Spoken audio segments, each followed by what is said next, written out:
Hoje, né, o nosso Clube do Livro oficial. Nós iremos estudar juntos, em grupo, aqui hoje o capítulo 1 do livro que nós escolhemos. O título do capítulo 1 é Por que a regulação emocional é importante? Então, vocês irão perceber que eu coloquei aqui nos nossos slides e no conteúdo que eu preparei, tópicos importantíssimos que eu achei importante trazer para o grupo. O conteúdo que eu trouxe não é uma transcrição do livro. Eu espero que isso fique muito claro para vocês, porque o nosso objetivo é aprender o conteúdo. E aí, como isso aqui é um encontro de grupo colaborativo, que vocês irão participar, e que eu irei trazer exemplos, irei trazer a minha prática, irei trazer estratégias, eu quero sair um pouquinho ali do texto teórico e mostrar para vocês como, de fato, a prática funciona. Então, eu preparei esse conteúdo visando esse objetivo. Então, aqui, só para nós lembrarmos, né, eu já trouxe isso no nosso encontro inaugural, mas irei trazer novamente, já que o capítulo reforça muito isso para nós. O primeiro tópico é, o que são emoções? Né, nós fizemos, inclusive, semana passada, no encontro inaugural, uma jogadinha aí para que vocês participassem. Hoje eu vou passar por isso brevemente, já eu deixo vocês participarem um pouco. E aí, só para ressaltar, para vocês que estão aqui em grupo comigo, vocês têm a oportunidade de levantar a mão para me questionar, para pedir exemplo, para tirar dúvidas imediatamente, tá? Não precisa ficar esperando o nosso encontro encerrar. Levanta a mão, tira a dúvida, traz exemplos, compartilhem. Combinado? Então, vamos lá. O que são emoções? Primeiro ponto que nós precisamos entender é que as emoções, elas são complexas. Então, nós nunca iremos encontrar uma definição perfeita do que de fato é uma emoção. A emoção, ela é explicada de forma científica para nós, porém, as emoções de cada indivíduo são subjetivas. As emoções, elas passam por nós através de um viés filosófico, cultural, ambiental. Então, aqui eu vivo a emoção de uma forma, enquanto a Ingrid, lá na casa dela, vive de outra. É claro que elas irão se assemelhar em qualquer lugar do mundo, mas falar de semelhança num movimento terapêutico é perigoso, porque cada paciente tem a sua singularidade, cada paciente tem a sua complexidade, e o terapeuta precisa ter essa visão. Então, as emoções, elas são complexas, e elas irão envolver alguns elementos, e eu trouxe cada elemento para a gente estudar.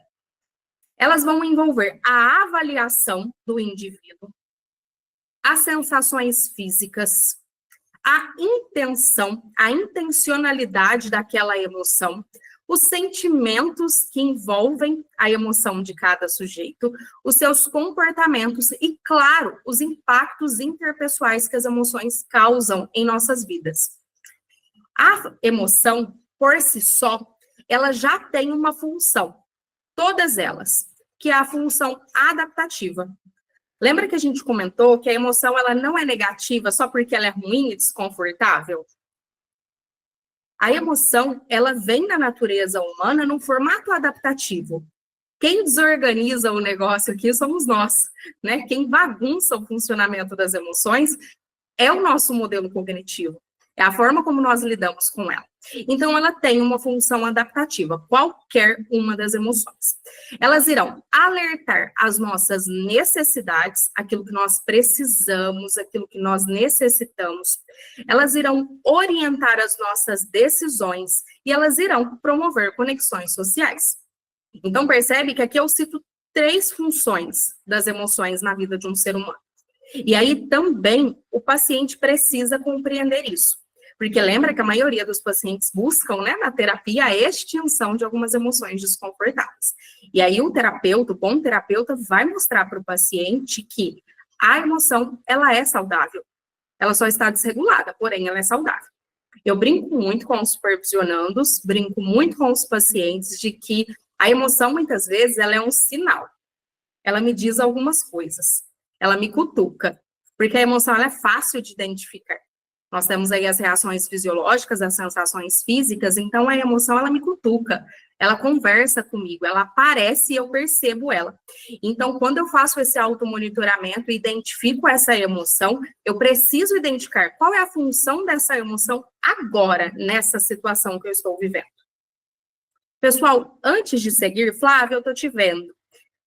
O meu áudio, a minha imagem está chegando boa aí para você? Como é que tá? Me confirma fazendo favor. Só. Perfeito. Tá tudo bem. Tá com uma boa resolução e o áudio também. Lembra que nós reforçamos aqui também, vou reforçar hoje de novo, que o sentir não é problemático. Não é o sentir que, de fato, irá causar um problema e um sofrimento na vida do paciente. É o sentir de forma desregulada, é o sentir de forma incoerente, é o não saber lidar com esse formato da emoção. Então, o sentir não é o causador do sofrimento. O sofrimento, ele vem quando a emoção está desregulada. Então, as emoções, elas não são apenas esse sentir vago, esse sentir vazio, mas ela é um conjunto de processos conectados, interligados, que irão se manifestar em nossos pacientes, em nossas vidas, de formas diferentes. Aqui, já a gente vai falar um pouquinho desses processos, mas antes, né, vamos reforçar novamente o que é uma regulação emocional. A regulação emocional ela é a capacidade de nós lidarmos com as emoções que são intensas de forma saudável. Todos nós somos regulados? O que vocês acham? Quem pode responder isso aí para nós? Um monte de psicólogo aqui. Espera-se o mínimo de regulação. E aí? Nem sempre. O Sócrates falou, não necessariamente. A regulação emocional, ela vai sempre, aí agora isso é sempre. A regulação emocional, ela irá sempre envolver estratégias cognitivas. Não existe uma pessoa reguladinha, não existe uma pessoa regulada emocionalmente se essa pessoa não tiver descoberto algumas estratégias. Ela pode ter descoberto essas estratégias pelo seu ambiente, pela sua cultura, por livros de autoconhecimento e autoajuda, pela terapia, não interessa. Mas a única forma de uma pessoa ser regulada é porque ela descobriu estratégias que funcionam. Algumas estratégias, né, eu até trouxe aqui. Ao longo dos nossos encontros, iremos falar muito de estratégias, né, dessa forma mais prática de regulação emocional, mas as principais são reestruturação cognitiva, estratégias comportamentais de relaxamento e de distração, estratégias baseadas na aceitação, como, por exemplo, atenção plena, tolerância ao desconforto, mindfulness. Ali eu citei 5, né, que são citadas ao longo desse livro, mas existem várias outras. Respiração diafragmática, rotulagem emocional, né? Dar nome às emoções. Lembra que nós falamos aqui semana passada da função da emoção em cada um de nós? Hoje até conversei com uma supervisionanda que a raiva, por exemplo, ela tem uma função na minha vida. Enquanto na vida da Flávia, ela pode ter uma outra. Estou usando a Flávia porque eu estou vendo ela aqui, tá, gente? Estou vendo ela e mais algumas pessoas. Nós temos a atenção plena, a reavaliação cognitiva. Essa reavaliação cognitiva, para mim, também é uma das estratégias mais essenciais que a TCC tem, né? Que é o paciente reavaliar o seu pensamento. Então, não é só ele utilizar a identificação e etc., mas ele aprender a avaliar os seus pensamentos. Isso também é regulação emocional.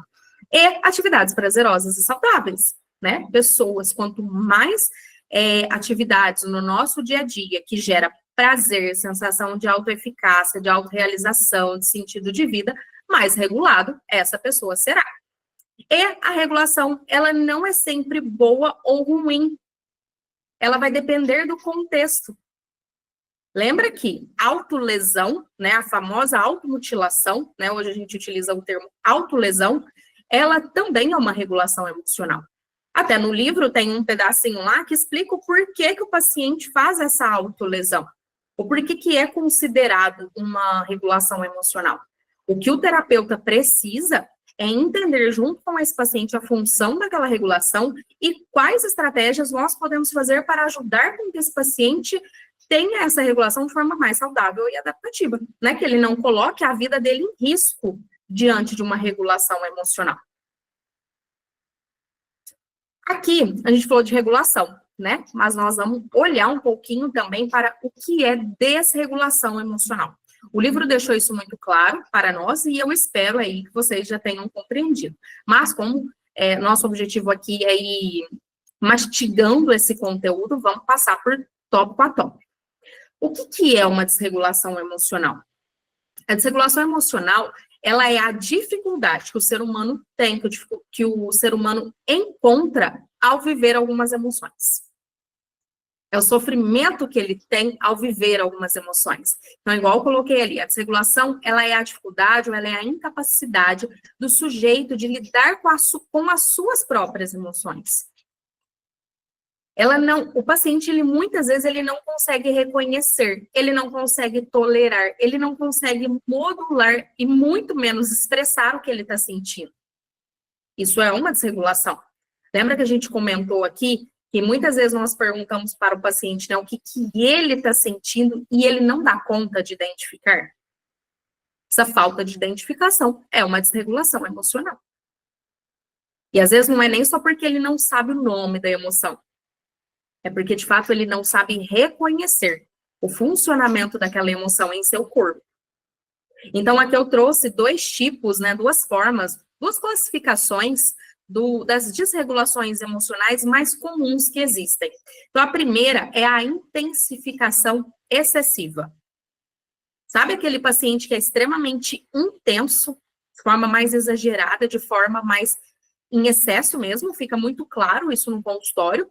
São aquelas emoções que são muito fortes, elas deixam o paciente transtornado. Ele chega, muitas vezes, utilizando um termo do senso comum, e ai dos meus supervisionando se eu pegar vocês aceitando esse termo, que é, eu surtei essa semana. Gente, isso não é checagem de humor, isso não é compreensão terapêutica. Eu surtei essa semana, nós vamos precisar entender quais emoções esse paciente vivenciou e quais comportamentos aí refletem esse surto dele. Né? Porque surto é um termo do senso comum nesse formato. E para nós aqui, nós entendemos esse termo de forma técnica. Aí imagina eu chegando aqui nas pessoas e falando, olha, vamos internar meu paciente ele tem 3 surtos por semana. Aí eu vou entender, o paciente só quebra um copo de vez em quando, taca o copo numa pessoa, isso não é surto, tá? É só desregulação emocional mesmo. Então, nós precisamos aprender a identificar com esses pacientes esses momentos avassaladores para eles. Pânico, fúria, desespero, esses famosos surtos e etc. E nós temos a desativação em excesso também, que é aquele paciente que já bloqueia, que faz aquele entorpecimento emocional. Ele ignora a sua emoção, isso de maneira disfuncional, tá? Porque o bloqueio, o entorpecimento, algumas vezes ele pode ser inclusive estratégico, tá? Mas não em todos os casos.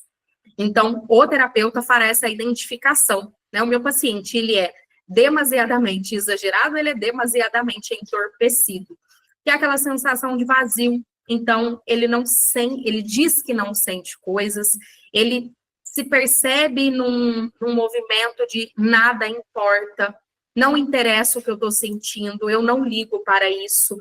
Então, nós temos essas duas classificações de desregulação emocional. E aqui, hoje, eu estou tentando me concentrar na parte emocional, tá? E não na parte comportamental.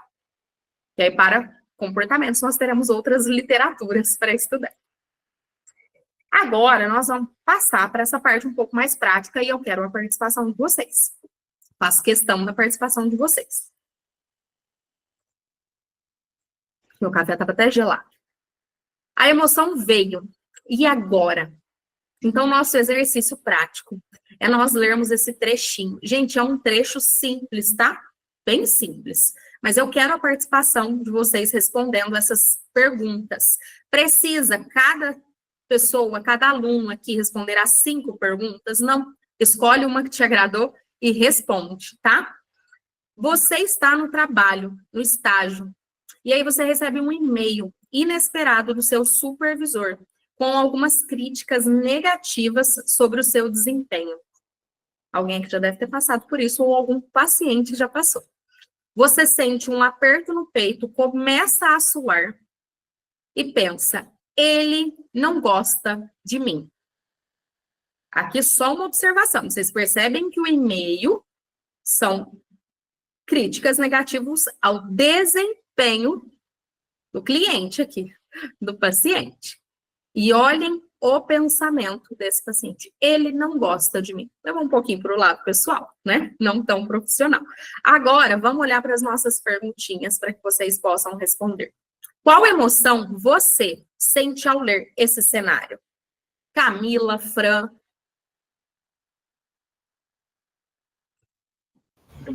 Medo? Medo. Que mais? Tristeza. Tristeza. Que mais?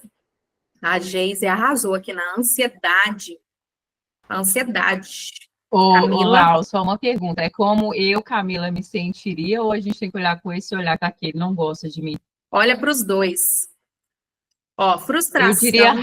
Eu diria raiva, só para te diferenciar aí. Legal, ó. Ansiedade, medo, raiva, frustração. Várias emoções aí. Aqui, né, o paciente, ele tá narrado aqui, né, que ele sente um aperto no peito, começa a suar. Eu já chuto que ele tenha sentido aí um pouco de medo e ansiedade. Frustração também. Ou ele sentiu tudo, né? Se ele for muito desregulado, ele pode ter sentido tudo.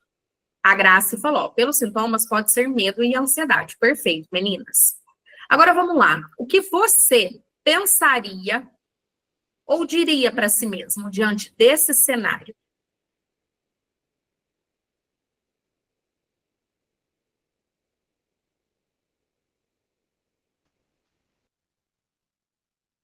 Acho que eu ia tentar entender o que ele achou negativo, o que pode ser que eu fiz de errado, que não atingiu talvez a expectativa dele. A Jéssica foi para um lado um pouco mais resolutivo, mais reguladinha ela, né? Mais reguladinha. Às vezes. Mas a pessoa também pode se esquivar, né? Não ir se esconder ou não trabalhar isso, né? De alguma maneira. Né? Perfeito. E manter-se com um mix de sentimentos aí, né? Porque aí vai vir muita coisa, culpa, porque de repente ele vai achar que não tá indo bem mesmo, e enfim, aí vai, né? A Ju também foi muito, muito, muito terapêutica nesse momento, porque quem sente medo de uma ameaça. Ele poderia muito bem se esquivar. O que mais? Olha, tem um monte de comentário aqui. Alguém levantou a mão, pode falar.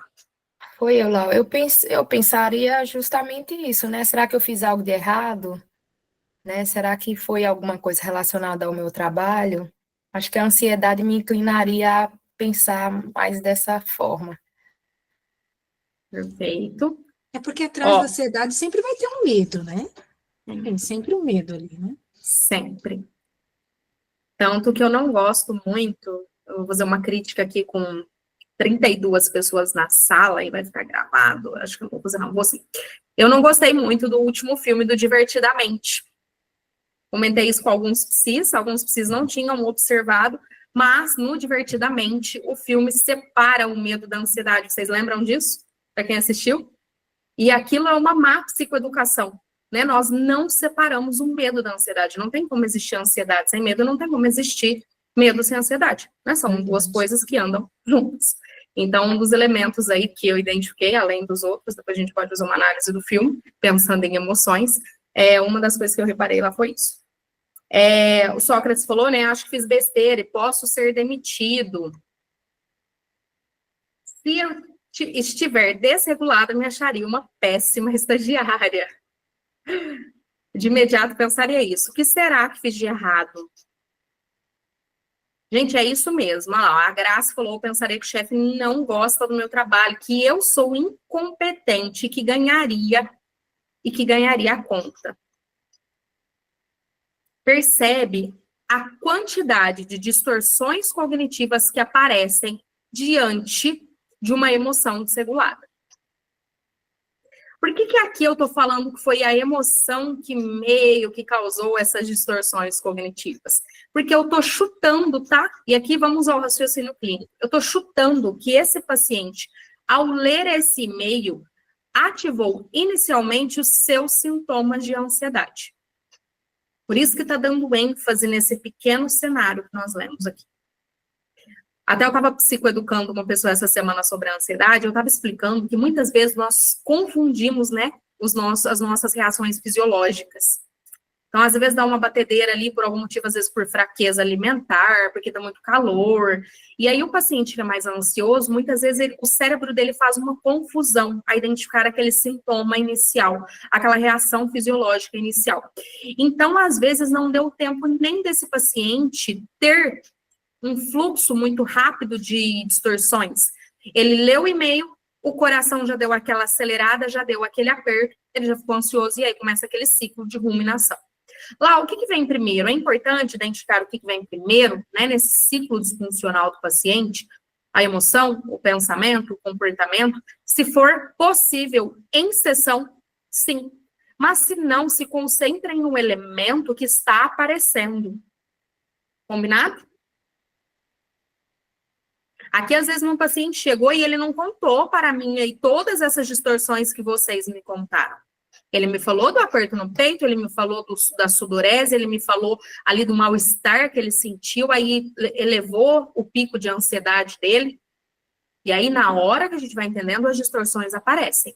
Mas eu não vou ficar ali presa no, o que vem primeiro aqui, tá? Nesses casos, nem é necessário. A própria Judith Beck, no livro Terceira Edição dela, ela vai dizer para nós. Não com essas palavras, né? Mas ela vai dizer claramente para nós que não importa, né? Se quem vem primeiro é o ovo ou a galinha. Bom, acredito que a Judith não utilizaria esses termos.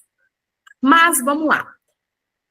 O que você provavelmente faria? Qual comportamento você teria diante dessa emoção e desse pensamento que o paciente teve?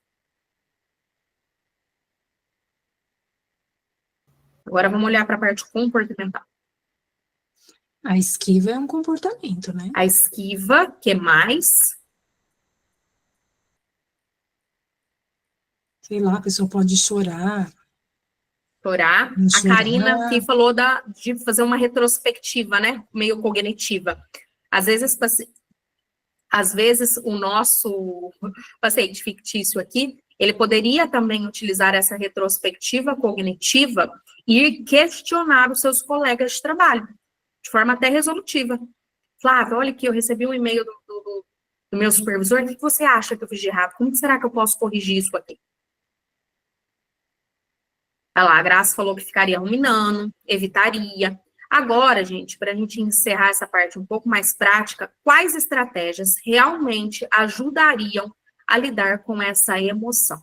A emoção do medo, da ansiedade, dessa frustração, desses sintomas que foram citados no nosso anunciado. Quais estratégias realmente iriam ajudar?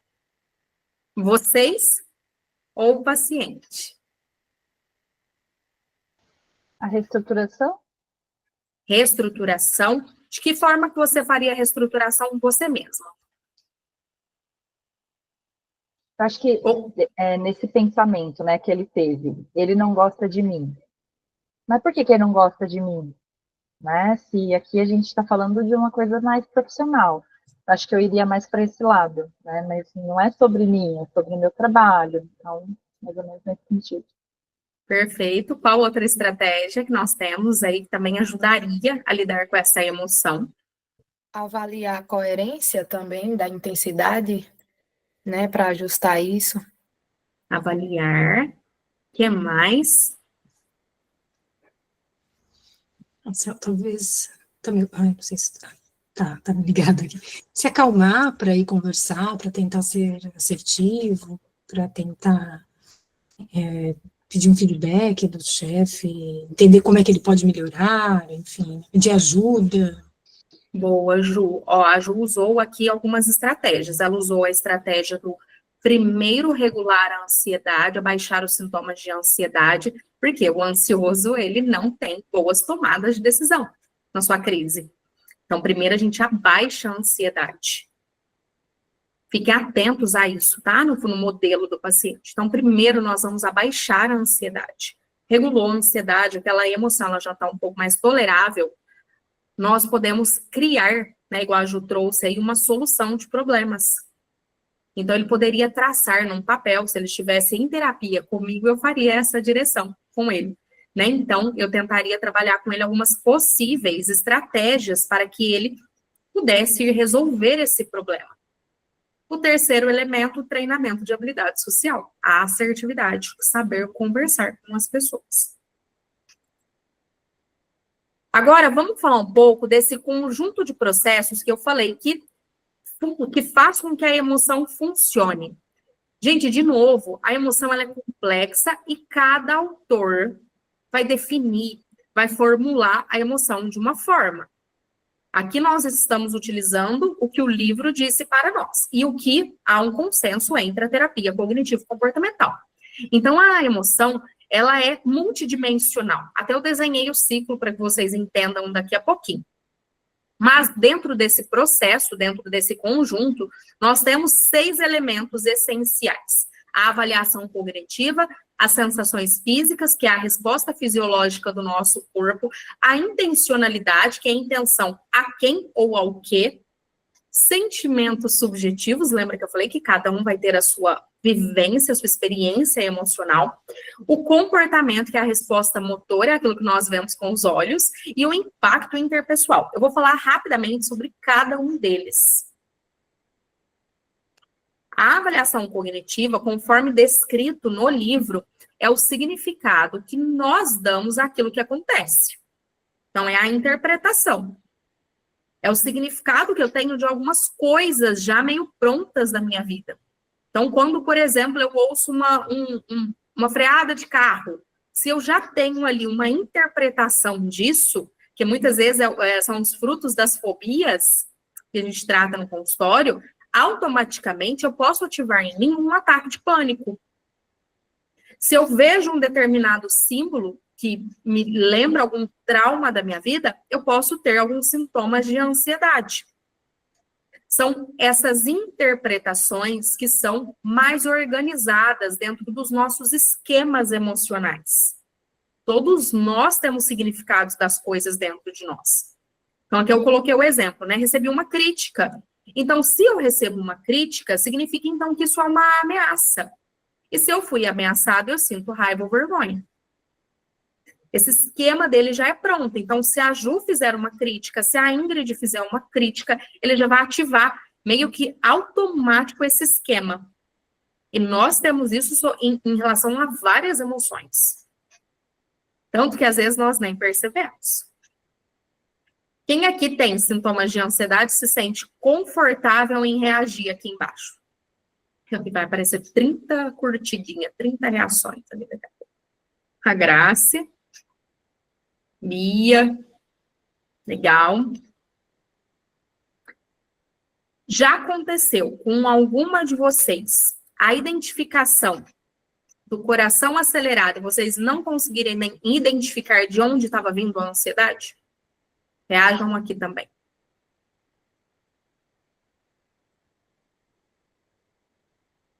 Provavelmente porque houve essa ativação desse esquema emocional. Então, algo foi ativado ali, que o seu cérebro identificou, às vezes você não foi capaz de fazer essa identificação, e aquele significado já estava pronto, essa avaliação cognitiva já estava pronta. Depois, nós vamos ter as reações físicas, que é a resposta fisiológica que o nosso corpo dá a essas emoções. O nosso corpo, ele reage automaticamente. Tanto que quando, né, me perguntam, é possível controlar uma emoção? O que vocês acham? Vamos dar a resposta. É possível controlar uma emoção?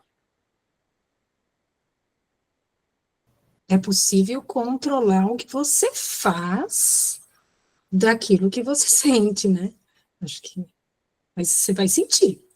E muita gente, a gente percebe que não aceita que está sentindo, né?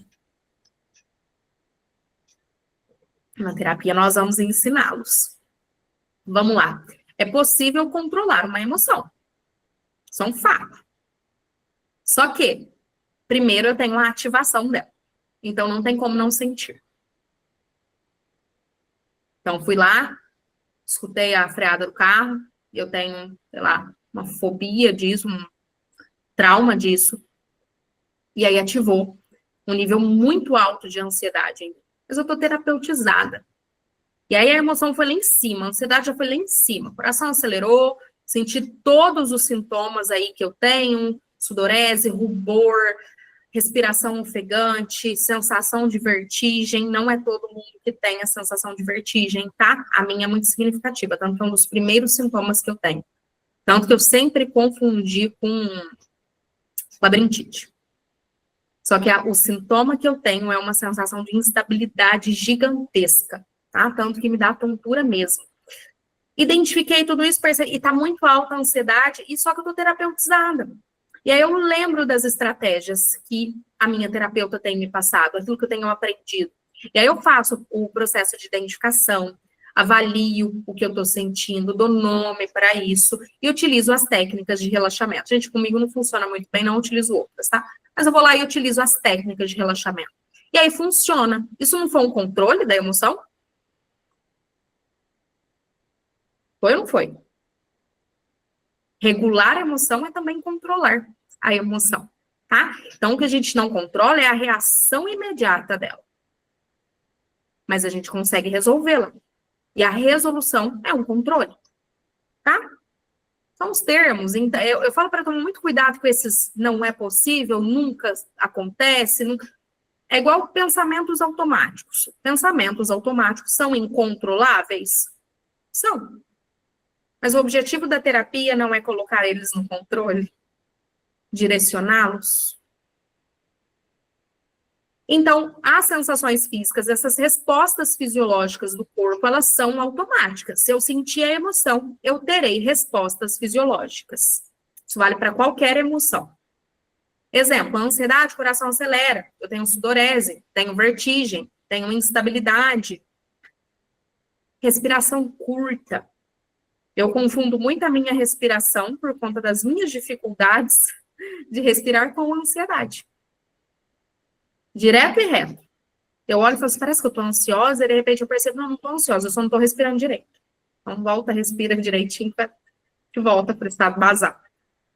Tristeza, aquela sensação de peso, de lentidão, de desânimo, de cansaço.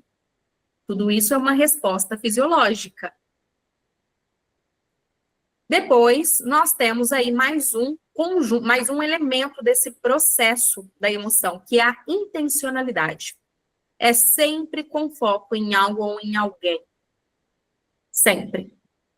Lembra que é um conjunto acontecendo ali ao mesmo tempo. Então, a emoção, ela sempre tem um alvo, um motivo. Ela sempre é sobre alguma coisa. Pode ser, inclusive, sobre si mesma. Mas sempre tem um alvo. Raiva de alguém, raiva de mim mesma, culpa, inveja, medo de uma situação, a alegria por uma conquista. Aí aqui eu entro com os dois pés no peito dos procrastinadores e daqueles evitadores também, que é motivação. A maioria das pessoas buscam o sentimento de motivação. Correto? Correto. Motivação é emoção, não é? Motivação não se assemelha à disposição. Motivação foi só um nome bonito que os coaches inventaram para nós. Mas motivação nada mais é do que disposição, vontade de fazer algo. E essa vontade, ela não é uma reação fisiológica também? Não é emocional? E existe emoção sem intencionalidade? Cadê? Intencionalidade, é isso mesmo. Sem intencionalidade, sem alvo.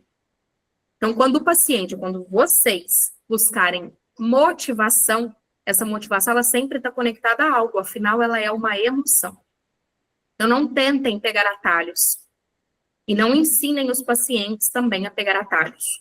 Em acreditar que um dia ele vai acordar disposto, um dia ele vai acordar motivado. A emoção, ela pode ser, inclusive, ativada pelos nossos comportamentos.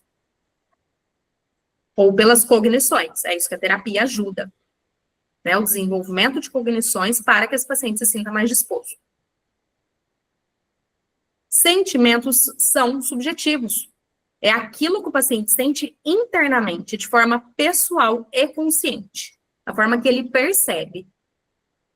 Por isso que nós precisamos da escutativa, porque é através da escutativa que eu irei identificar essa subjetividade do paciente. Ele se sente mal. Para ele, o que é se sentir mal? Definam melhor isso. Ele sente um vazio. Para ele, como que é esse vazio? Como que funciona? Quais reações fisiológicas ele tem quando ele se sente mal? Quais reações fisiológicas ele tem quando ele sente esse vazio? E a euforia. Como exemplo, é o aspecto que ele vivencia da emoção dele. Então, ele precisa narrar isso para você, para que você entenda essa subjetividade dele. Então, que existem alguns termos de alguns pacientes que são termos mais leigos, termos de senso comum, que eu aceito em consultório depois que eu entendi melhor aquele significado para ele. Não de primeiro momento. Se nós estivermos no começo da terapia, eu não aceito termos vazio, eu me sinto mal, eu me sinto eufórica, não aceito nada disso, porque eu vou entender melhor. Qual é o fundamento daquele conceito? Até porque, atualmente, nós temos aí uma deturpação gigantesca do significado de um monte de coisa, principalmente das emoções. Eu não vou aceitar os termos que os meus pacientes utilizam, apenas depois de entender isso. Porque eu já sei que quando a Flávia fala para mim, eu tô mega eufórica, eu já entendo o que ela está querendo dizer. Mas antes disso, não. E nós temos aí as respostas com o nosso corpo, que é a parte comportamental. Então, eu sinto coisas e eu me comporto diante dessas emoções e desses sentimentos e dessas reações. Então, aqui a emoção, ela sempre vai mobilizar uma ação, mesmo que seja uma ação do não fazer, do não reagir. Isso também é um comportamento. Mesmo também que seja uma reação involuntária, um comportamento involuntário. Então, nós temos aqui o exemplo, alguns exemplos. Bater o pé de raiva, quebrar coisas, evitar um lugar com medo, que ele tem medo, abraçar alguém por carinho, comprar coisas, evitar o chefe, questionar o chefe, mandar um e-mail xingando o chefe, lembra lá do nosso cenário? Aí aqui, novamente, o terapeuta precisa estar muito atento aos comportamentos que esse paciente tem padronizado. Sabe quando aqueles pacientes falam assim para nós? Eu fiz e nem percebi. Foi automático. Na hora que eu vi, eu já tinha passado o cartão de crédito. Na hora que eu vi, eu estava me autolesionando. Na hora que eu vi, eu já tinha xingado ele, já tinha quebrado o copo. Gente, nenhum comportamento é automático. Nenhum comportamento é automático. Pensamentos são automáticos. Comportamentos têm uma tomada de decisão, mesmo que de forma mais involuntária, por conta do padrão comportamental. O que acontece muitas vezes é o hábito. Então, eu tenho um hábito de xingar, eu tenho um hábito de quebrar copos, eu tenho um hábito de gritar, eu tenho um hábito de tal coisa. Aí, isso vai se transformando lá nos nossos esquemas, tá? Não estou falando de terapia do esquema aqui, nos esquemas emocionais que nós temos. Isso vai transformando aqui dentro do meu cérebro, vai virando um padrão. E é por isso que ele acontece e parece ser automático. E aqui, por último, nós temos um impacto interpessoal. Emoções causam impactos. Ela atinge pessoas. Qual forma? Formato de consequências. É claro que não todas elas. Mas ela tem impactos interpessoais. A grande maioria das vezes, até porque aqui nós estamos falando das vivências desse paciente na vida real dele. Na vida real dele, ele tem um chefe, colega de trabalho, namorado, marido, a filha, colega, amiga, a cliente. As emoções, elas vão afetar as outras pessoas. E a forma como esses outros reagem também vão nos afetar. Lembra aquela ideia, aquela frasezinha, né, que gentileza gera gentileza? É mais ou menos isso. Nós estamos nos relacionando o tempo todo, e nessas relações as nossas emoções estão presentes. Então aqui eu choro, né? Você chora, outra pessoa reage com acolhimento ou crítica. E isso vai modular a sua emoção. Isso muitas vezes modula a emoção do outro. Então existem impactos. É por isso que nós na terapia precisamos mostrar isso para o paciente também. Porque ele acha às vezes que o sofrimento dele está afetando só a ele. E aí, lembra quando a gente vai fazer, às vezes, uma balança decisional da mudança, ativar o paciente a olhar para suas ativações comportamentais, para os seus treinamentos de habilidade, não por que agir assim e não assim. Aqui nessa lista de vantagens ou desvantagens, ou balança decisional, utilizem o termo que vocês preferirem, é necessário que esses impactos estejam escritos ali também. O paciente ele tem que ter consciência. Lembra? Quanto maior o impacto, quanto maior a lista de desvantagens, mais fácil para o paciente aderir à intervenção. Meninas, antes de passar para o próximo aqui, vou deixar no próximo, porque aí vocês podem se guiar por aí. Eu quero agora a participação de vocês. Como é que vocês estão? Cadê as dúvidas, os comentários?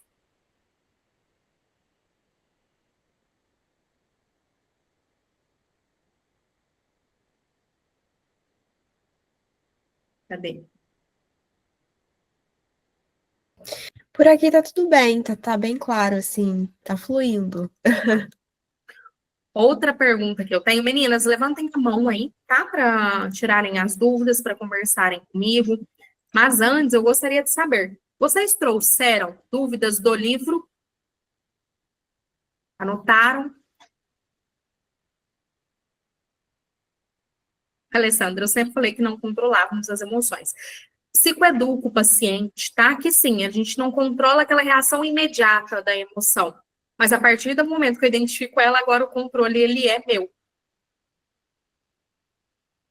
Gente, de novo, nós vamos ler em outros lugares, nós vamos ouvir outros profissionais falarem coisas diferentes do que eu estou dizendo aqui hoje. Mas eu acho que ficou claro, né, onde que o controle da emoção existe. Nesse formato de regulação emocional. Jéssica? Não, só para compartilhar que eu acho que eu fiquei chocada com a parte da autolesão, que no livro fala que tem algumas endorfinas que são liberadas. Para mim era uma questão só de alívio, mas não, é muito mais do que isso. Tem um prazer envolvido. Tem sim. Até no livro está escrito isso também, mas vou reforçar. Gente, tanto a emoção, quanto vamos falar um pouco de comportamento aqui, os nossos comportamentos, eles têm funções, não existe comportamento sem função. É por isso, e aí aqui fica uma dica extra para vocês, às vezes até eu utilizo esses termos errados, não existe comportamento disfuncional. Prestem atenção na palavra, pelo amor de Deus, para vocês não saírem falando mal de mim aí para os outros psicólogos, para os outros terapeutas. Fala, a Maria falou, estou falando e estou explicando. Disfuncional, peguem a palavra, disfuncional. É aquilo que disfunciona. Nem sei se esse termo existe, mas é para ficar claro. Disfuncional é aquilo que não funciona, que não tem função, ó, funcional. Pensamento funcional é aquele que funciona. Pensamento disfuncional é aquele que não funciona. Comportamento disfuncional não existe por quê? Porque todo comportamento tem função. Pode ser que a função seja prejudicial. Pode ser que a função seja mais negativa. Mas é uma função. A Jéssica acabou de falar isso aqui para nós. O comportamento da autolesão tem um prazer envolvido. Vocês leram esse trechinho do livro? Para quem quiser reler depois, eu separei ele aqui.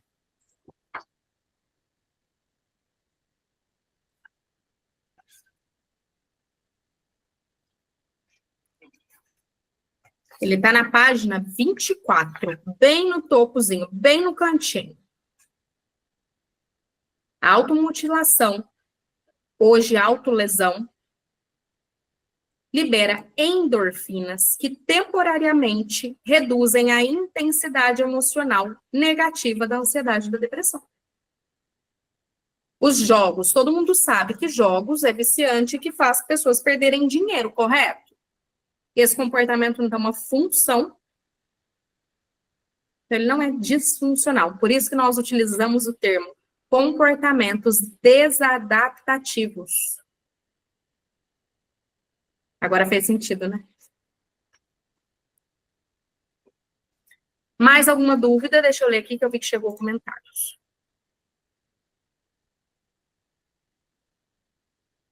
Ó, achei os slides no máximo, vou pegar para a psicoeducação. Ó, eu irei disponibilizar esses slides, tá? Para vocês que estão aqui no grupo, é porque vocês estão lá dentro do nosso grupo e do clube. Lá no nosso grupo do WhatsApp. Então, vocês receberão esses slides.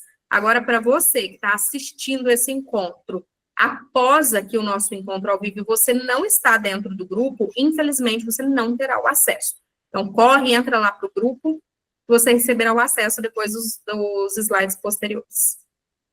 Ó, a Graça falou, eu também, mas porque entendo que quando o meu paciente fala de controlar, ele quer dizer não sentir. E aí eu falo que não, perfeito. Gente, viu a importância da psicoeducação dos termos em sessão?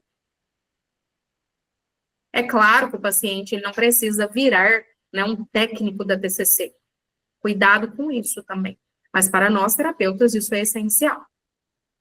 Porque se eu entro nessa ideia e ensino meu cérebro de que comportamentos, por exemplo, existem comportamentos disfuncionais, há uma grande probabilidade de esquecermos que o comportamento daquele meu paciente tem uma função na vida dele, que se eu não souber identificar, eu não vou conseguir intervir. Até porque muitas vezes eu vou precisar substituir essa função, trocar essa função. Ah lá, a Geise falou, né? Até mesmo aqueles comportamentos inúteis, eles têm uma utilidade. Gente, pensando aqui, né, fazendo uma ponte, uma conexão, para ficar muito claro isso para nós, é como, por exemplo, as nossas futilidades. Sabe aquelas futilidades do dia a dia que a gente tem?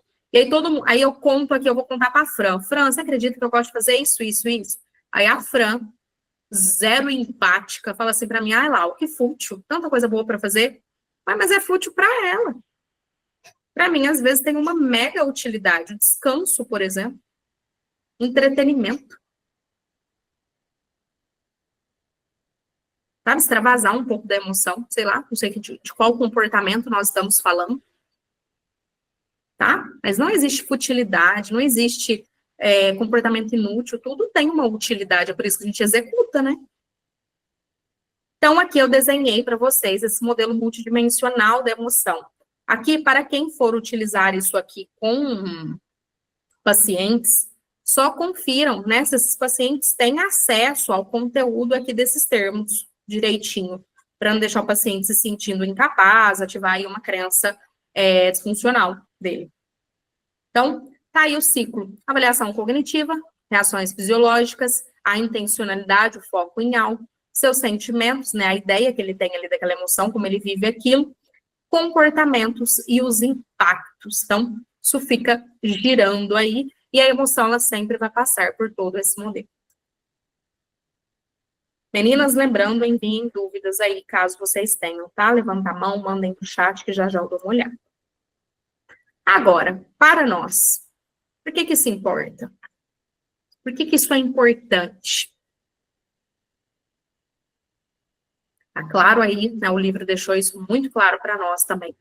O nosso paciente, ele muitas vezes, ele diz que ele está mal. Só que esse mal, ele vai envolver vários componentes ao mesmo tempo, que são esses componentes que a gente citou aqui. Então, o nosso papel é ajudar os nossos pacientes a fazer a identificação da parte que realmente está em dificuldade. Porque ali de todo aquele modelo, nós iremos perceber que algumas partes, ou uma parte, ou mais partes, estará em maior desajuste do que as outras. E aí vem o raciocínio clínico.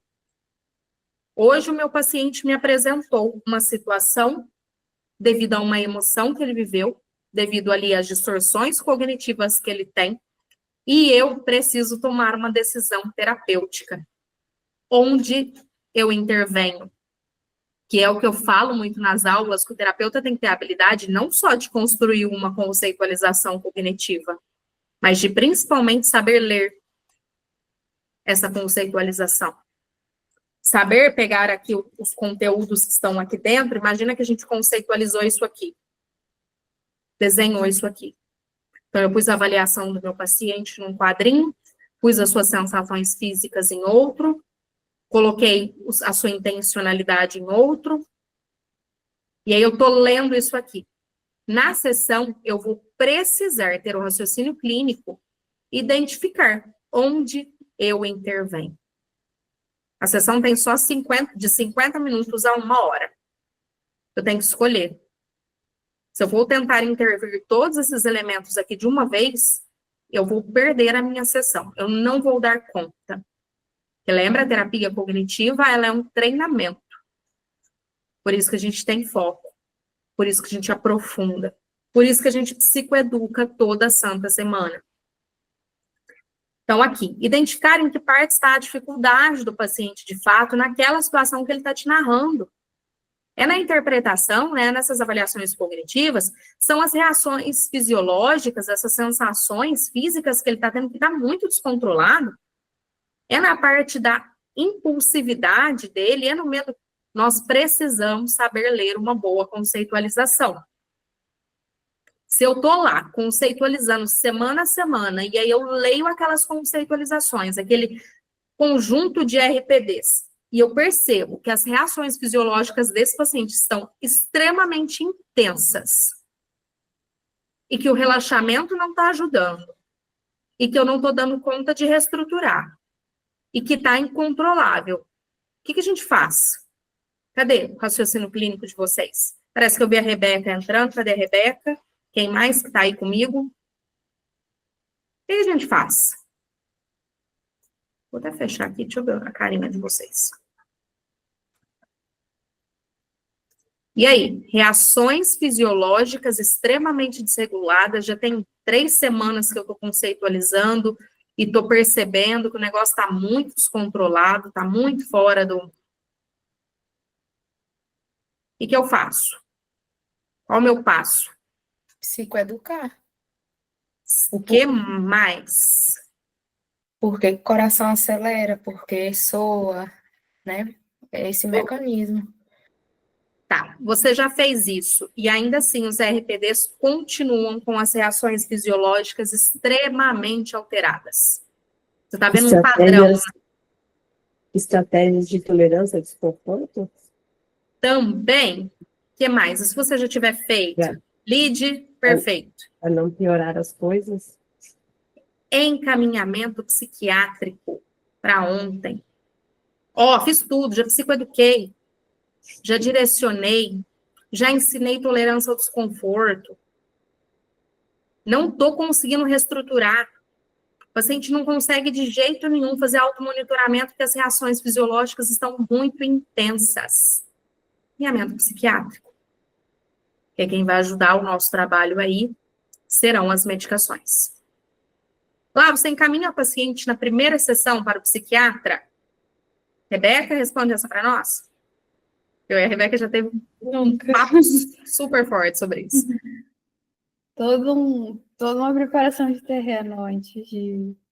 Gente, primeira sessão só se fosse um caso, nossa, muito, muito grave. Isso na minha opinião, tá?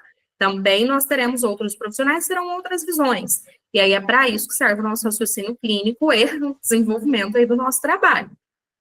Por que eu nunca encaminho na primeira sessão? Eu não quero, primeiro, que eu não quero assustar meu paciente, né? Pôr ele para correr. O primeiro ponto. Segundo ponto é que primeiro eu vou entender a gravidade do caso. Terceiro ponto, vou entender o que ele sabe ou não sabe utilizar da estratégia. Às vezes ele não está utilizando nada, é por isso que está tão desregulado. Aí, de repente, a gente faz 1, 2 sessões ali com o paciente regula, minimamente, para a gente seguir com a terapia. Terceiro, para fazer encaminhamento psiquiátrico tem que ter vínculo terapêutico. Aí eu chego lá, nem conheço. São duas coisas que eu tenho um pezinho atrás, né, com a primeira sessão. Encaminhamento psiquiátrico na primeira sessão, nem conheço o cara. Ele já me mandou procurar o psiquiatra. Eu cheia de mitos, cheia de preconceitos, né, com as psiquiatrias e as psicologias da vida. Então, primeiro ponto. Segundo ponto que eu também tenho de acontecer na primeira sessão é a tal da entrevista, né, da tal da anamnese. Aí, supervisionando o meu aqui, sabe fazer de outra forma. Então, vou seguir aqui com os nossos slides, nosso conteúdo.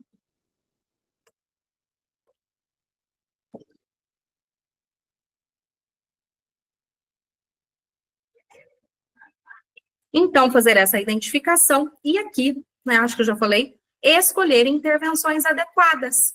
Porque cada um dos componentes que são citados ali naquele slide anterior exige de nós um tipo de intervenção ou um conjunto de intervenções. Então, eu preciso saber quando aplicar relaxamento, quando aplicar reestruturação cognitiva, quando fazer treinamento de habilidade social. Que aí aqui vem a tal da pergunta de novo. O que vem primeiro? O ovo ou a galinha? E aí tudo irá depender da leitura, da conceitualização ou da compreensão desse modelo da emoção. Então, isso importa para nós, principalmente por esses dois motivos. O que o psicólogo precisa saber? O que o terapeuta precisa saber? Ele precisa saber avaliar de forma estratégica as emoções. Ele precisa saber. Lembra que a gente falou da função, a gente falou das reações, significado daquilo para o paciente. Tem pacientes que sentem emoções ali que são diferentes da visão que eu tenho da emoção. Então, saber avaliar de forma estratégica essas emoções. E ele precisa saber escolher intervenções contextuais, no contexto daquela realidade, daquela situação, daquela desregulação, de acordo com a situação do paciente, de acordo com os objetivos dele. Cláudia, se meu paciente não tiver identificado, isso aí é para outra aula também, né, para outro encontro nosso, mas, e se o paciente não tiver identificado alguma emoção que é muito desregulada nele, como objetivo terapêutico, não faz parte lá dos objetivos dele. Gente, já aconteceu com alguém aqui de ter ali uma necessidade óbvia de tratamento, mas o paciente fala, não, para mim isso aí tá tudo bem, tá tudo certo. Já aconteceu? Deem exemplos aí, contem para nós. Luana.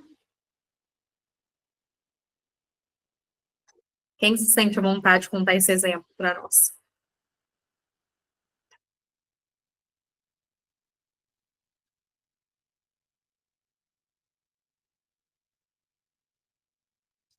A Jéssica trouxe um caso na supervisão. Eu não lembro exatamente qual era. Gente, eu estou dando 2 grupos de supervisão, estou dando um clube do livro, estou atendendo 15 supervisão por semana, tá difícil. E aí, só lembrando vocês, tá? Até hoje, aliás, até amanhã, nós teremos, vocês têm, na verdade, o desconto de R$100 para participarem do grupo de técnicas em TCC. Inclusive, hoje eu vou revelar quais são as técnicas que nós iremos aprender lá no nosso grupo. Para quem está por fora aí, no dia 6 de agosto, nós iremos iniciar o nosso grupo de técnicas. Esse grupo de técnicas será no formato teórico e prático. Teremos de 30 a 40 minutos de teoria sobre a técnica do dia, que já tem cronograma, vou mostrar para vocês no final. E aí, depois, o restante do tempo, os últimos 50 minutos ou 1 hora, nós iremos praticar essa técnica em grupo. Então, eu vou participar, nós, meninas que estão se inscrevendo, e nós iremos trocar essas práticas. A Rebeca vai aplicar em mim, eu vou aplicar na Rebeca, a Ju vai aplicar, eu vou aplicar na Ju. Então, nós faremos aí todo esse movimento prático. É claro que não é obrigatório a participação ativa de todos os membros, até porque no dia do encontro não vai dar para todo mundo participar o tempo todo. Mas eu quero a participação voluntária, né, dos inscritos. Então, nós já temos o valor definido, já temos dia, já temos cronograma, no final vou mostrar para vocês, tá? E aí, até amanhã, para quem se inscrever até amanhã, tem um desconto de R$100 e pode dividir em 5 vezes no cartão sem juros, tá? Então, quem tiver interesse, então saia, na hora que a gente encerrar aqui, que eu vou mostrar para vocês o nosso cronograma. Então, nós temos aí as intervenções que o psicólogo precisa também ter um repertório de técnica, um repertório de compreensão da intervenção, para que ele seja capaz de trabalhar de fato dentro dos objetivos da desregulação e da fase do tratamento. Quem aqui conhece, reage aqui para mim. Quem aqui conhece o meu termo, né, o bordãozinho que eu uso em aulas, em grupos, que é: não queima cartucho, não dá tiro para cima. Quem aqui já me ouviu utilizar esse termo? Queimar cartucho, dar tiro para cima, nada mais é do que você utilizar uma intervenção fora do plano de tratamento, fora da fase correta de tratamento. Então, por exemplo, na segunda sessão, terceira até, aplicar lá aquela estratégia bonita do acalme-se. Sabe que todo psicólogo aqui conhece essa técnica do acalme-se. Aí tá na terceira sessão, o paciente não sabe nada da ansiedade dele, conhece nada sobre o funcionamento de atenção plena, respiração e nada disso. Aí eu vou lá e meto um folhetinho informativo nele sobre a técnica acalme-se. Ele vai rir na sua cara. Porque aquilo para ele não fará o mínimo sentido. Ele não sabe como o cérebro dele funciona ainda, como a ansiedade dele funciona. Gente, técnica vem após psicoeducações. E aí eu queimo o cartucho, porque aí eu dou o folhetinho, gente, eu tô falando porque a maioria dos psis fazem nesse formato. Pega lá, faz um folheto bonito do acalme-se, entrega na mão do paciente. Então, essa é a estratégia que você irá utilizar quando você estiver se sentindo ansioso, nervoso. E aí o paciente leva aquele folheto embora e aquilo para ele não tem serventia alguma. Mesmo que você fale porque aquilo é importante. E aí você queimou um cartucho. Deu um tiro para cima e não pegou em lugar nenhum. Porque aí daqui a algumas sessões, na hora que de fato ele estiver bem psicoeducado, eu vou tentar aplicar a técnica de novo, ele vai olhar para sua cara e vai apresentar uma distorção cognitiva. Isso aí não dá certo, já tentei. Você me deu, né, esse papel lá no começo e não funcionou. Queimou o cartucho. Minou a esperança do paciente, dependendo do contexto. Então, cuidado com a fase do tratamento. Mesmo tratando-se de regulação emocional. Ah, mas meu paciente é grave, eu preciso regular ele de forma... É urgente. Gente, nada é tão urgente. Até porque se você queimar um cartucho, aquela urgência não fará o mínimo sentido. Aplicar uma técnica fora de contexto que não vai ajudar o paciente não faz sentido nem na urgência. A gente está fazendo sentido? Tá? Agora, aqui sobre algumas emoções. Gente, eu tô com medo de não dar tempo, preparei muita coisa. Vamos lá, vamos correr. Gente, sempre. Eu acho que a Nath... Nath, você tá aqui comigo? Eu vi você entrando, mas eu não olhei aqui se você permaneceu na sala. Amiga. Cadê? Não tô vendo o nome dela. Acho que não, a Nath não tá aqui, não.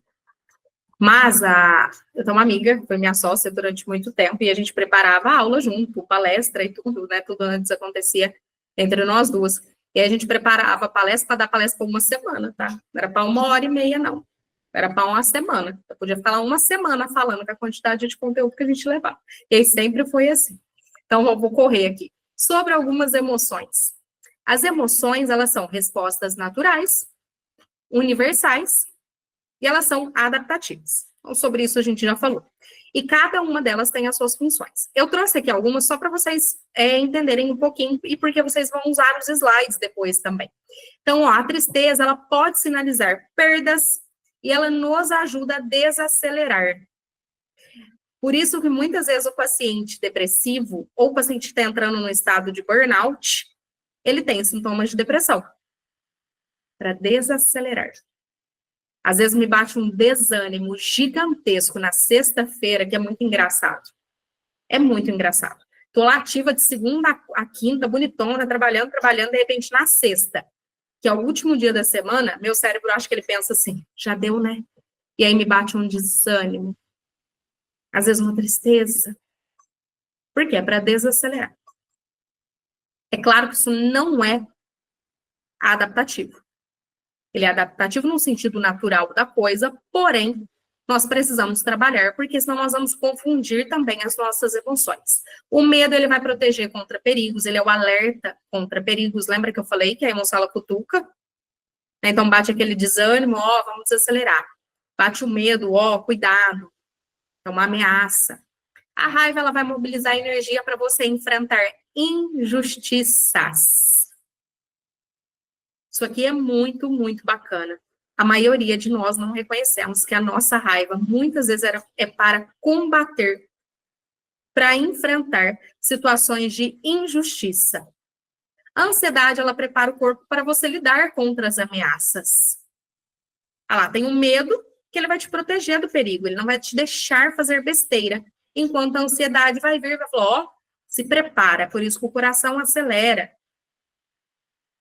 É por isso que a respiração fica mais curtinha. O problema surge quando a pessoa ela não sabe reconhecer a emoção, então ela nega, ignora, ela julga essa emoção como fraqueza, isso nós iremos reestruturar no consultório. Ela evita ou ela reage de forma extrema, né? Autolesão, isolamento social, agressão, consumo de álcool, drogas e prostituição, pornografia, compras em excesso. Fica presa à emoção, como na ruminação ou na catastrofização, né? Então, aqui, os problemas irão surgir quando a pessoa lida com a sua emoção nesse formato. Agora, aqui, rapidamente, pode falar. Posso só, quando você Gente. fala que a emoção tem uma função, né? No caso da ansiedade, por exemplo, é comum, então, a pessoa ficar também com uma dor de barriga, né? Pode ser um sintoma, né? Então, até a reação fisiológica tem um porquê ali, né? Tem. Também. Eu tenho que correr, eu tenho que estar mais leve para poder lidar com isso, talvez, ou lutar contra isso. Enfim, tem essa resposta. Isso. A fisiologia andando junto aí também, né? Mas é como a natureza humana ela é perfeita, né? E a mente também. Até eu tô... não podia divulgar isso aqui hoje não, mas vou dar um spoiler, a Flávia vai matar ela assim, a Laura arrumando mais coisa pra cabeça, ela não tá fazendo não o que ela precisa fazer. Tô desenvolvendo, eu iniciei hoje, eu tô desenvolvendo uma apostila com o significado das emoções, com a função das emoções e com as reações fisiológicas e a função de cada reação fisiológica, de cada uma das emoções. E aí, claro que isso terá um custo para vocês, tá? Não é bônus. Às vezes entra em alguma coisa aí, mas depois eu vou divulgar direitinho, tá? Depois que ela estiver bem bonita e bem prontinha. O que eu ia falar disso? Essa questão da dor de barriga, né? Nós precisamos ensinar o paciente por que ele tem essas reações. Até para quebrar aquele mito do, meu Deus, eu vou morrer. Se meu coração tá batendo nessa frequência, eu vou morrer. E os outros sintomas que eles têm medo também. Então, aqui um exercício prático rapidão, tá? Que é, o paciente, ele vem... Aqui a gente vai falar um pouco agora de psicopatologia, tá? Que o livro apresenta alguns elementos ali sobre isso. O paciente, ele vem para o processo terapêutico sempre desregulado emocionalmente? O que vocês acham? Vou fechar isso aqui. A gravação vai ficar uma loucura, né? Abre e fecha o negócio. E aí? O paciente, ele sempre vem desregulado, ó, nem sempre...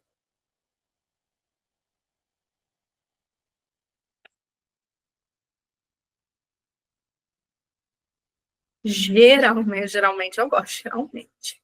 É comum. Os meus, em grande maioria, eu até hoje não peguei um paciente reguladinho. Gente, olhem para a vida de vocês aí, vocês estão todas reguladinhas? Ai, que inveja. Aqui, assim. Muito louco. Gente, na maioria das vezes, eles vêm desregulados. Nossa, na maioria das vezes. Por quê? Porque nós temos as nossas desregulações. Elas vão variar. contexto, de situação, de temática, de emoções. Eu tenho época que eu tô assim, uma flor. E eu acho que o Caio, tá, ele deve estar lá pensando assim, qual época? Que eu não cheguei a ver. Que eu não cheguei a compartilhar desse momento. Tá? Mas eu sou uma flor. Eu não brigo, não xingo. Eu deixo passar um monte de coisa. Mas tem época que eu tô muito louca. Lau, Graça. Até a próxima. Até a semana que vem. Gente, nós temos as nossas desregulações. Isso vai variar, tá? De época, de momento. Mas quando o paciente ele procura terapia, se aconteceu com alguém, me conta. O paciente chega lá e fala assim, olha, eu vim procurar terapia porque eu tô regulado, tô super feliz. Ó, procrastinação tá zero, lindona, tô trabalhando pra caramba, produzindo bem, relacionamento tá lindo, amo minha mãe. Vem tudo meio desreguladinho, tá? E tá tudo bem, até porque a nossa função é fazer esse trabalho de regulação emocional com ele. Até eu não lembro se eu coloquei no slide, mas o livro vai trazer que a desregulação emocional, ela pode bater em várias portas. Ela pode bater porque falta resolução de problemas na vida do paciente. A desregulação, ela pode bater porque o paciente tem um padrão comportamental todo ferrado. Pode bater porque o paciente vive uma rotina extremamente desorganizada. Pode bater porque está vivendo um problema contextual na vida dele. E pode bater por uma série de distorções cognitivas. Por isso que nós estamos brincando aqui. Tenho certeza que a maioria de nós aqui temos alguma desregulação emocional nesse momento. Espero que sim, que igual eu falei, eu vou ficar um pouco com inveja se tiver. Aqui. O negócio tá feio. A Ingrid. Aqui é autorrevelação, responde autorrevelação. E aqui é na base da vida real e sinceridade, tá? Agora, vamos olhar para a desregulação e a sua manifestação psicopatológica. Em cada um dos diagnósticos, a desregulação irá acontecer dentro de um formato. É claro que isso aqui não é um padrão, tá? A gente está levantando aqui algumas possibilidades que são mais comuns dentro dos diagnósticos. Mas nós teremos aí vários exemplos. Aqui eu selecionei 10 diagnósticos para a gente olhar rapidamente. O livro acho que trouxe 3 ou 4, se eu não me engano, eu selecionei 10 para a gente olhar. E aí entendam, todo paciente com diagnóstico tem desregulação emocional. Não tem como ele ter chegado na terapia com diagnóstico sem desregulação. Ele pode vir a se regular, que aí esse é seu papel. Mas ele chegou lá no consultório, tem desregulação, tá? Então, por isso que ele te procurou. Não foi para contato da felicidade dele. Transtorno de ansiedade social. Essa manifestação vai acontecer através da vergonha e do julgamento. Esse medo de sentir vergonha, um medo social, um medo dos outros. Transtorno de dependência de substâncias. O uso da substância como regulador emocional. A função da bebida, da bebida e de outras substâncias, na maioria das vezes, é um regulador emocional. Lá eu não conheço nenhum dependente químico, então não sei como é que funciona. Gente, assistam Breaking Bad, tá lá. É clássico a desregulação emocional do uso de drogas que acontece ali dentro da série. Transtorno do espectro autista, né? Eu coloquei ali níveis funcionais um pouco mais altos, então ele tem muita dificuldade de identificar e modular as suas emoções. Isso é clássico, lá eu não conheço ninguém nesse formato aqui. Assistam The Big Bang. Tá lá, clássico também.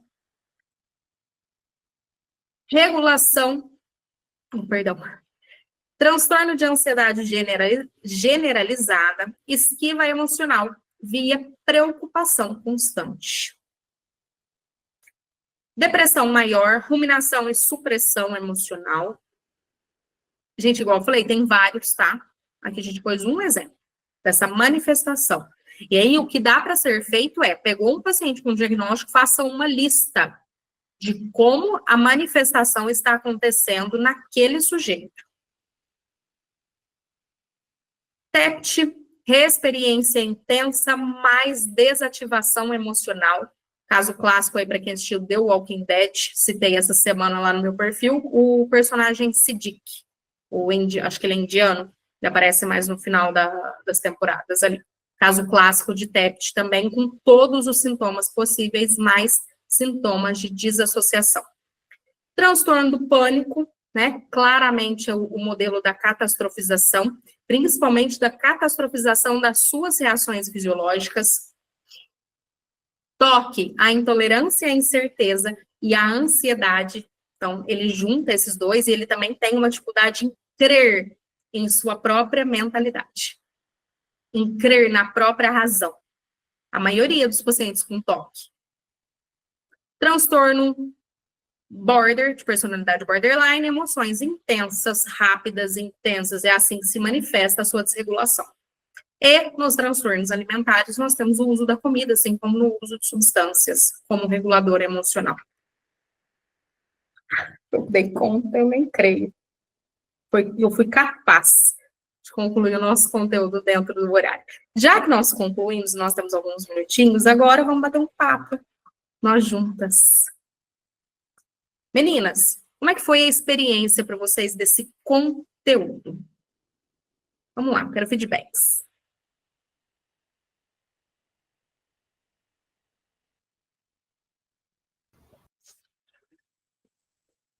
Traz muitas reflexões, né? Acho que desde o primeiro você trouxe aquilo que você até falou, você trouxe até de uma outra forma coisas que estão no livro, mas da forma como você apresentou, ficou muito mais claro, assim, né? Me trouxe muitos insights, assim, de como é que eu estou trabalhando isso? Como é que eu estou vendo isso? Então, me trouxe clareza. Então, resumindo, foi bem claro. Fico feliz. Mais algum retorno aí ou sugestão? Gente, aproveitem que hoje é o nosso primeiro capítulo para sugerirem, porque para eu ir montando e elaborando aí o nosso formato daqui para frente. Eu tenho um comentário aí, quando eu estava lendo o livro, você citou aí também no inicinho, que é, a gente vê lá que a emoção é algo universal, né? Mas a forma como cada um reage a essa emoção pode ser diferente. Aí essa semana eu peguei no consultório um adolescente que, quando ele sente vergonha, ele começa a se bater. E foi a primeira vez que eu tinha visto isso. Então, ele começa a se bater, se beliscar ali, para ele lidar com aquela emoção intensa. Que é para ele intolerável. Meninas, tem mais alguma coisa? Então, agora, vamos lá, rapidão, tá? Não saiam daqui. Ah, lá eu não vou poder participar. Recebam as informações, tem 2 meses ainda, tá? Ué, por que deu errado? O compartilhamento da tela.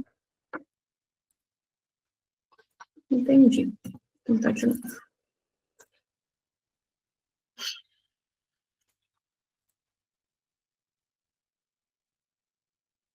Agora foi. Queridos, vamos lá. Nós teremos, então, o nosso grupo de técnicas em TCC. Nesse grupo de técnicas, nós iremos aprender o domínio tanto teórico quanto prático de 10 técnicas da nossa abordagem. Então, nós teremos aí a oportunidade, né, de vocês aumentarem tanto o seu repertório clínico, quanto também de utilizar esse repertório na prática ao longo do nosso treinamento em grupo com os seus pacientes. Isso é essencial, né, para que vocês possam trazer essa prática para o grupo, para que a gente possa ajustar a técnica que for aplicada. Então, nós temos aí 10 encontros, né, serão 10 técnicas em TCC, acontecendo em 10 encontros. Então, cada encontro terá a sua técnica. Vocês receberão um bônus, todos os inscritos irão receber um bônus ao final do grupo de técnicas. Então, encerramos ali, na semana seguinte a gente tem mais um encontro, que será um encontro de mentoria estratégica em vendas e posicionamento de imagem e postura profissional. Será como se fosse um workshop, tá? De 1h30 sobre esse conteúdo. Vocês terão esse conteúdo programático aqui, né? Então, nós teremos encontros toda quarta-feira, às 7h30 da noite, das 7h30 às 9h, são encontros fixos e recorrentes, né? Semana a semana, no modelo ao vivo. Não ficará salvo. Por quê? Porque o objetivo é a prática. Então, preciso do grupo presente. Nós iremos iniciar no dia 6 de agosto e iremos encerrar no dia 8 de outubro. 10 encontros consecutivos.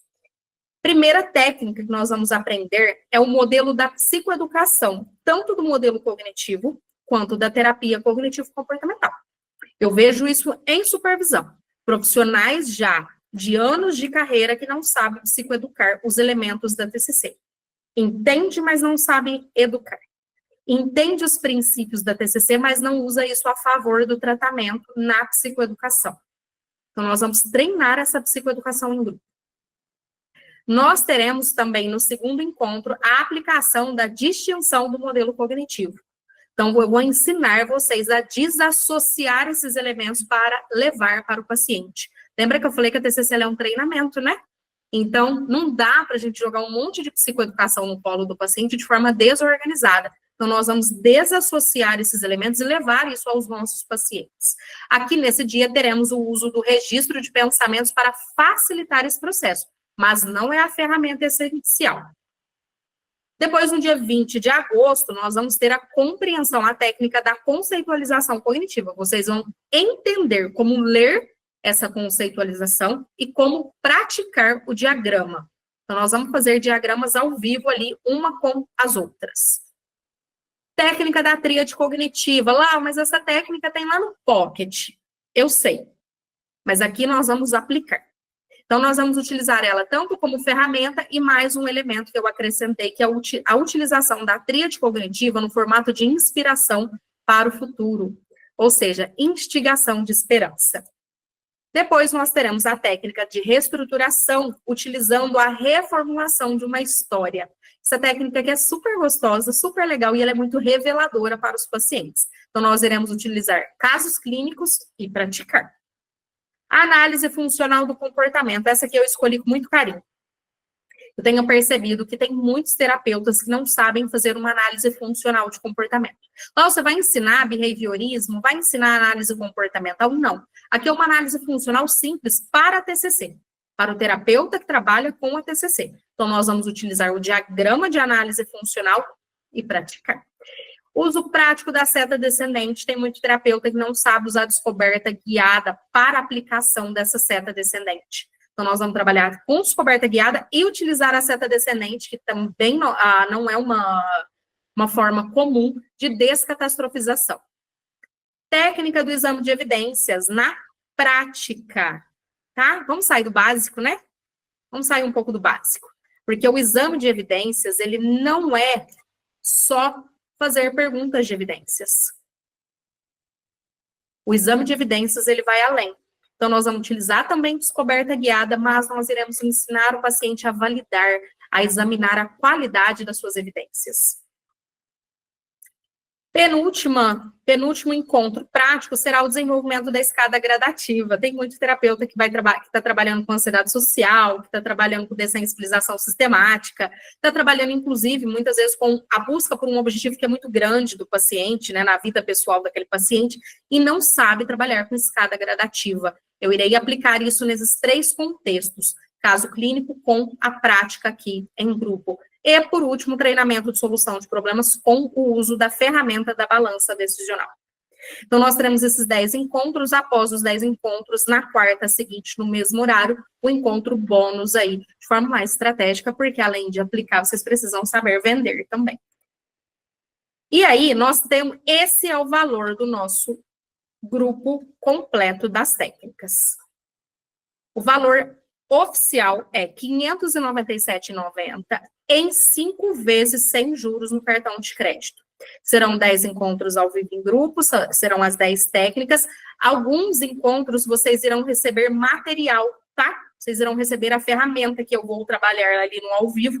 Vocês receberão também. Eu não coloquei ali porque eu não sei de quais ainda que eu vou organizar. Então, vocês terão essas 10 técnicas, terão materiais informativos e ferramentas práticas, o encontro bônus de venda e posicionamento, certificado, eu farei o certificado de vocês, e o grupo de apoio via WhatsApp.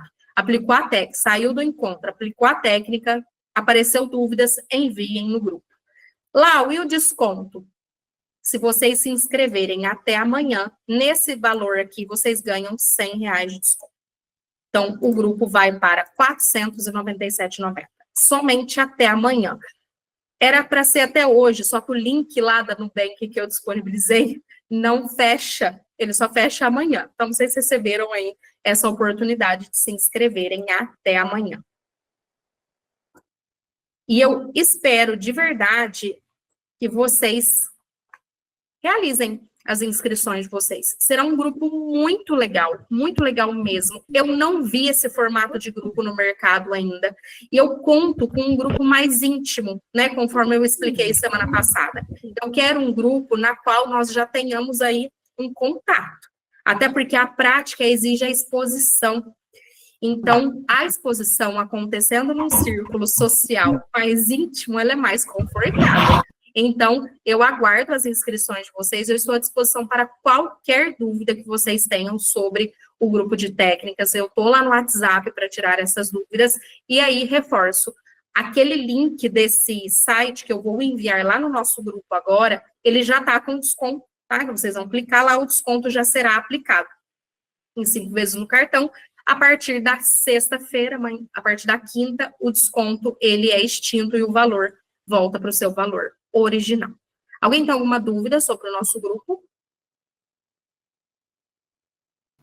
Não, eu não tenho, a única coisa é que, assim, existe a possibilidade de você abrir um grupo desse no outro horário? Os horários da noite estão um pouquinho Ju, complicados para mim. infelizmente, agora não, pode ser que no próximo semestre, depois eu vou organizando, né? Há uma possibilidade, se esse grupo fechar bem, se tudo correr bem, de abrir uma nova turma, porém, isso não é garantido. Eu estou avisando com 2 meses de antecedência, justamente para vocês conseguirem remanejar horário, remanejar agenda. Eu já tive 2 supervisionandas que me deu esse feedback. Lau, já estou remanejando. O paciente já está avisado que por 10 semanas ele não irá me encontrar nesse horário. Eu também remanejei meus compromissos, a Flávia também vai remanejar os dela, e é isso. Mas, por enquanto, nós teremos apenas essa turma, até porque é uma turma, né, de teste aí, que eu espero que seja um sucesso para que a gente possa ter outras turmas.